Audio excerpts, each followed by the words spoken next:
মানে সমস্যা হচ্ছে আমরা আটা আর ময়দা কিনে বেরোইছি বাসায় যাবো। বাসায় যাবো তখন আকবরের বের করে কারেন্ট ছিল না। একজন আমার কলার ছিল, এটা গালিতে বললো কি ওই কোর্ট ইজি বাইক কোর্ট। আমি উঠতে যাইনি, আমার জোর করে জবরদস্তি করে ইজি বাইকের অর্ধেক উঠাইছে। উঠে আমার শেষাড়িতে টানতে টানতে আকবরের এই ভাড়া দিয়ে লেনের ভিতরে ঢুকাই নিয়ে গেছে। আমার যখন মাথায় রক্ত পড়া শুরু করছে, আমি 10 হাজার করছি, আমি যাতে নেমে গেছি।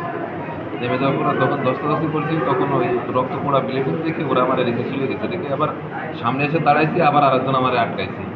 আটকাই দেখলাম ওরা ওই ইশারা দিচ্ছে না, ওরা দরিষ্ঠ ছেড়ে দিচ্ছে। তখন আমি ফুড অফিসের ভিতরে চলে যাই আশ্রয় নিই। তখন ফুড অফিসে গাড়ি নিয়ে আমার সিটি মেডিকেলে নিয়ে আসি। কারা এটা করছে বলে আমি তো তাদের চিনি নাকি, অন্ধকারের ভিতরে আমি চিনতে পারিনি। 5-6 জন ছিল আনুমানিক, 5-6 জন একটা ইজি বাইকে ছিল সাথে। 7:30টার সময়।